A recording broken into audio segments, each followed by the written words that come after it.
শুভ সকাল বন্ধুরা, তোমরা সকলেই কেমন আছো? আশা করছি যে যেখান থেকে আমার ব্লগটা দেখছো সকলে ভালো আছো। তোমাদের আশীর্বাদ ও ভালোবাসার সাথে নিয়ে আজকের ব্লগটা শুরু করলাম। এখন বাজে ঘড়ির কাঁটায় ওই সকাল 6টা মতো। ঘুমের থেকে উঠে কিন্তু আগে চলে আসলাম বিছানাটা গুছাতে।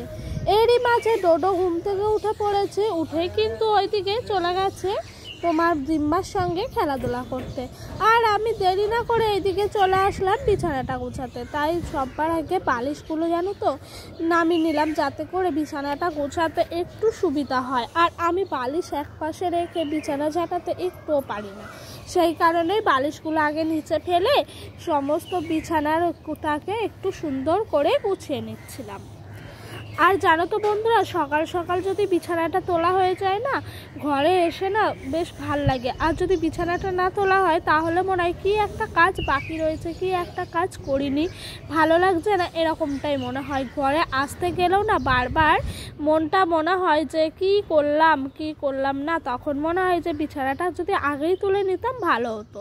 সেই কারণে আমি বিছানাটা আগেই তুলে নিলাম জানো তো। বিছানা তুলে এদিকে চলে এসেছি ব্রাশটা হাতে নিয়ে ব্রাশ করব বলে। তারই মাঝে এদিকে চাও বসিয়ে দিয়েছিলাম বিছানাটা তুলতে। বিছানা তোলা, ব্রাশ শেষ। আর এদিকে ডোডোর খাবার, আমার খাবার অলরেডি রেডি হয়ে গেছে। তো এগুলো খাবারগুলো খেয়ে নিলাম। আর এইদিকে ঘরটা যেন তো ভীষণ নোংরা লাগছিল, যেহেতু ছোট বাচ্চা আছে আরও, তাই যেন ঘরটা ভালো করে একটু পরিষ্কার পরিচ্ছন্ন করে ঝাঁট দিয়ে দিলাম। এখন হলো সময় 8:30 মতো। আর ডোডোর এইদিকে খাবারটাও বসিয়ে দিয়েছি। তো ওকে না সকালবেলা আর বেশি কিছু খাওয়ালাম না, সকালে একদম সিম্পল একটু খিচুড়ির মতো করে খাওয়ালাম, আলু, কুমড়ো, মুসুর ডাল আর চাল দিয়ে। তো ওর খাবারটা রেডি হয়ে গেছে, এদিকে আমিও আমাদের জন্য রেডি করে নিচ্ছি। আর জানো তো এখানে এসে এমন অসুবিধা হয়েছে, আমার মায়ের বটি, মানে মা রান্নাঘরে যেই বটিটা আছে সেই বটিটা না ভীষণ খারাপ হয়ে গেছে। ওই বটিটা দিয়ে আমি একটুও কাচতে পারছি না। অবশ্য সব কিছু তোমার অভ্যাসের দাস, আমার হয়তো অভ্যাস নাই বলে এতটা প্রবলেম হচ্ছে, কিন্তু মা বলে আমি কি সুন্দরভাবে কেটে ফেলি। যাই হোক, ইচ্ছা থাকলে জানো তো সব কিছুই সম্ভব। তো আমারও একটা ইচ্ছা ছিল যে এরকমভাবে চাকু দিয়ে সবজিগুলো কেটে নেবো। তাই এই চাকুটা হাতের কাছে পেলাম, আর কাঠ কি পাবো সেটাই ভাবছিলাম। তো কাঠ কি পাবো না পাবো হিসাব করতে করতে এদিক দিয়ে কিন্তু তোমার পিঁড়িটা পেয়ে পিঁড়ির ওপরে রেখে সবজিগুলো কেটে নিচ্ছিলাম।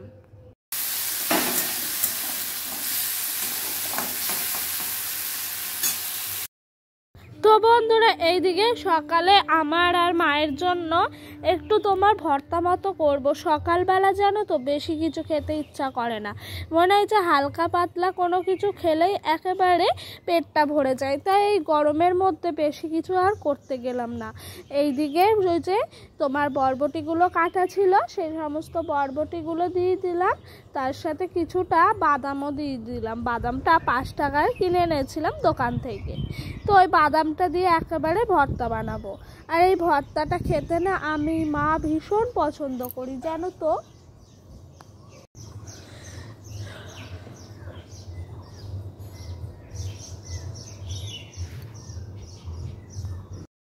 আর জানো তো বন্ধুরা, আমি যখন ওই বাড়িতে ছিলাম তখন তো রাতে ভয়েস ওভার দিতাম, আর এই বাড়িতে আসার পর এখন সকালবেলা মানে ভোরবেলায় ভয়েস ওভার দিই। তো এইদিকে দেখেছো পাখির কলরব, তার সাথে হালকা স্নিগ্ধ বাতাস বইছে, তারই কিন্তু তোমরা শব্দ পাচ্ছ। আর এগুলো না আমার ভীষণ ভাল লাগে জানো তো, এই যে পাখির কলরব, স্নিগ্ধ বাতাস এইগুলো। তো যাই হোক, এইদিকে বাটনা বাটছি আর ডোডো কিন্তু আমার পেছনেই ঘুরপাক করছে। এখানে যেহেতু কেউ নেই, মানে এখানে পুরোটাই টাউন, আমি ডোডোই থাকি সারাদিন। মায়ের কাজের সূত্রে বাড়িতে থাকে না, তো সারাদিন ও আমার সঙ্গেই ঘোরাফেরা, খেলাধুলা এইসবই করতে থাকে।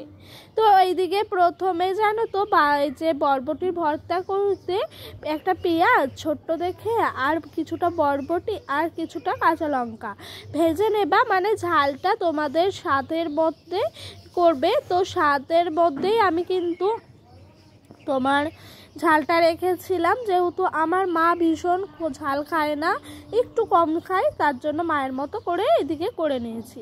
তো ভর্তাটা অলরেডি হয়ে গেছে। তো নেড়ে চেড়ে ধরো লাস্টে বাদাম দিয়ে নেড়ে চেড়ে তোমরা এটাকে ভর্তা বানিয়ে নেবে, ভীষণ খেতে টেস্টি হয় জানো। আর এই খাবারটা তোমরা যদি সকালবেলা গরম ভাতে বা দুপুরবেলা একটা তরকারি করলে হালকা পাতলা, তার সাথে এটা করেও খেতে পারো, ভীষণ ভাল লাগে। একবার ট্রাই করে দেখো, অবশ্যই কিন্তু ভাল লাগবে। তো এদিকে শিলনোড়াটা একেবারে কলপারে নিয়ে চলে এসেছি।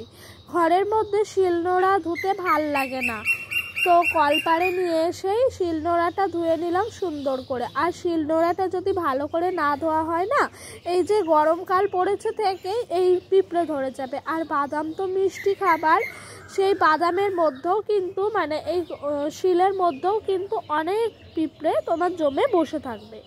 যাই হোক, ওইদিকে হয়ে গেল আমার ভর্তা, আমার খাওয়া হয়ে গেছে, মায়ের জন্য বেশ খানিকটা রেখে দিয়েছি। তো রাখা হয়ে গেল। আর এই দিক দিয়ে একটু মোচা ছিল একটা গোটা বড়, সেই জন্য মোচাটা এদিক দিয়ে ছাড়াতেও চলে এসেছি। আর জানো তো, বড় মোচা হলে না বেশ খানিকটা সময় লাগে, আর মোচা ছাড়ানো একটু ধৈর্যের ব্যাপার, একটা একটা করে ছাড়াতে হয়। তো আমি জানো তো একসাথে নিয়ে সমস্তটা পারি না, মানে একটা একটা করে ছাড়াই। আর আমার কাজ জানো তো একটু আসতে হয়, কিন্তু কাজটা পুরো পারফেক্ট করে করার সবসময় আমি চেষ্টা করে থাকি। সেই কারণে মোচাটা একটু হালকা হালকা করে ভালো করে ছাড়িয়ে নিচ্ছিলাম। আর ওই দিক দিয়ে ডোডো কিন্তু খেলা করছিল। এখন সময় হলো ওই 11:30 মতো। সকালবেলা উঠে থেকে সংসারের সমস্ত কাজ বাজে হাত দিয়ে দিয়েছি। তীব্র গরমের মধ্যেও কিন্তু সংসারের সমস্ত কাজ একা হাতে প্রতিনিয়ত করে চলেছি। নিজের কথা কখনোই ভাবি না জানো তো, যে নিজেকেও একটু সময় দিতে হবে। আমি চাই যতটা সময় পারবো ততটাই কিন্তু সংসারটাকে সুন্দর করে পরিপাটি করে রাখার চেষ্টা করি। আর একটা সংসারের জানো তো মূল কারণ হলো সেই সংসারের বউ। তো সেই বউই যদি সংসারী না হয়, তাহলে সেই সংসার কখনো সংসার হয় না। আর আমার জানো তো বসে থাকতে একটুও ভাল লাগে না। সকাল থেকে ঘুম থেকে উঠে থেকে মনে হয় যে সারাদিন যদি আমি কাজকর্ম করে যেতে পারি, তাহলে সারাদিনই আমার যেন সময়টা বেশ সুন্দরভাবে কেটে যাবে। আর জানো তো, যত একা থাকি, চুপচাপ থাকি, নেগেটিভ চিন্তাগুলো মাথার মধ্যে এসে খুব ঘুরপাক খায়, আর আমাকে খুব টেনশনে ফেলে দেয়। তাই নিজে ভীষণ ডিস্টার্ব হই। সেই কারণে জানো তো সব সময় আমি না নিজেকে কাজের মধ্যে মানে সমস্ত কিছুর মধ্যে ব্যস্ত রাখার চেষ্টা করি। তো ডোডো ওই দিক দিয়ে, ওখানেও কিন্তু আমার সারাক্ষণ সময় চলে যায়। আর এদিকে জানো তো বিছানা চাদরটা দেখছি একটু নোংরা হয়েছে, তাই বিছানার চাদরটা একেবারে তুলে নিয়ে চলে আসলাম। আর এখন কটা বাজে জানো? এখন বাজে 12টা। একটু মনামনি হয়েছিলাম যে এখন বিছানার চাদরটা ধোবো না এরকমটা ভাবছিলাম, কিন্তু লাস্ট অবধি ভাবলাম না, বিছানার চাদরটা ধুয়েই নিই।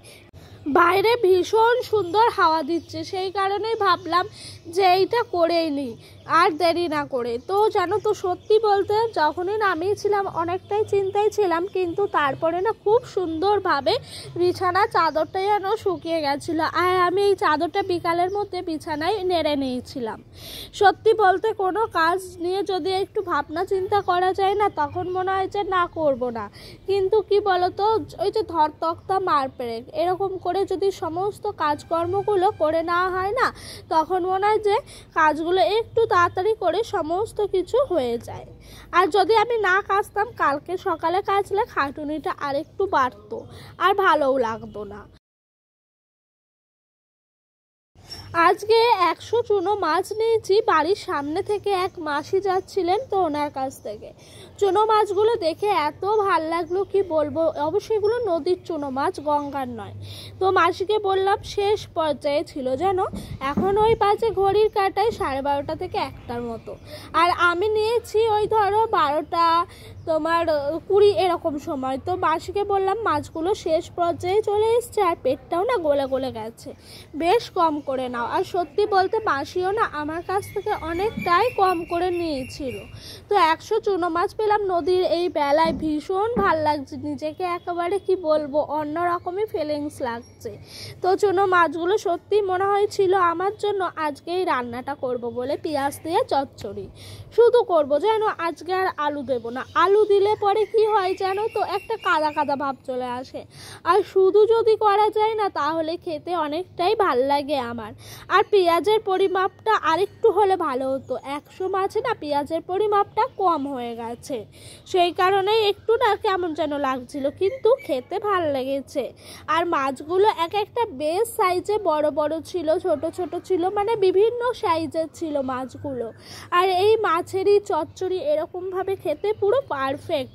তো এইদিকে যেন একটু জিরে গুঁড়ো দিয়েছি, লঙ্কা বাটা আর হলুদ গুঁড়ো দিয়ে কিন্তু মাছটা করব। আর এরকম করে মাছটা যদি করা হয় না ভীষণ সুন্দর হয় জানো খেতে। তো মাছগুলো সবার আগে তুলে নিলাম, আর এদিকে সুন্দর করে মশলাটাও কিন্তু কষিয়ে নিচ্ছিলাম। ওয়েরই মাঝে ডোডোকে স্নান করিয়ে বসিয়ে রেখেছি ঘরে, যে রান্নাটা হোক, আমি স্নানটা সেরে আসি, তারপরে না হয় তোকে খাইয়ে দেবো।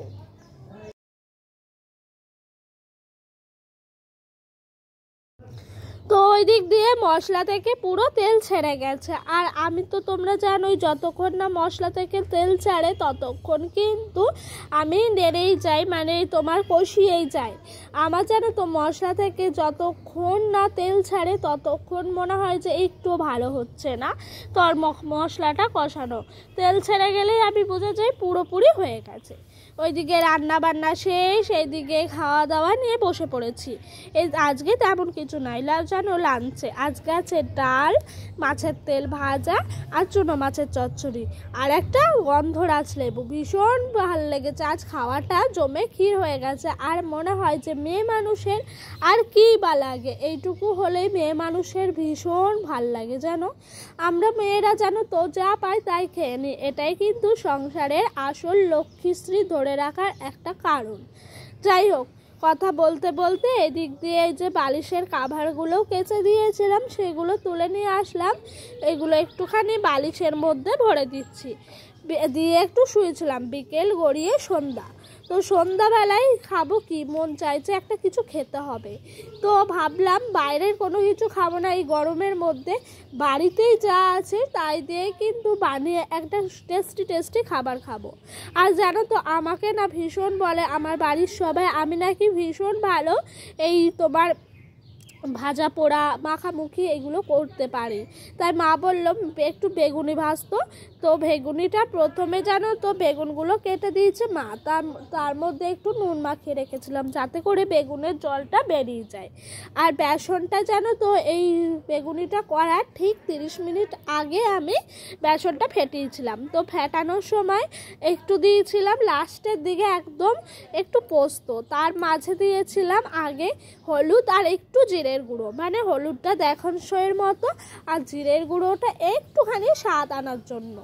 আর এইটা না ভীষণ টেস্ট হয় জানো। আমি বিয়ের পরপর না শ্বশুরবাড়িতে যখন একটু জিরের গুঁড়ো দিয়ে করেছিলাম, আমার শ্বশুরবাড়ির লোক আমাকে ভীষণ ব্যঙ্গ করেছিল, বলেছিল এ মা বউটা আবার জিরের গুঁড়ো দিয়ে করছে। কিন্তু জানো তো এরকমভাবে খেলেও কিন্তু অনেকটাই টেস্ট লাগে। মানুষ এরকম কেন করে, কোনো জিনিস করা নিয়ে এত ব্যঙ্গ কেন করে, সেই জিনিসটা যে নতুনত্ব হচ্ছে, খেতে যে অন্যরকম টেস্ট আসছে সেইটা কেন ভাবে না।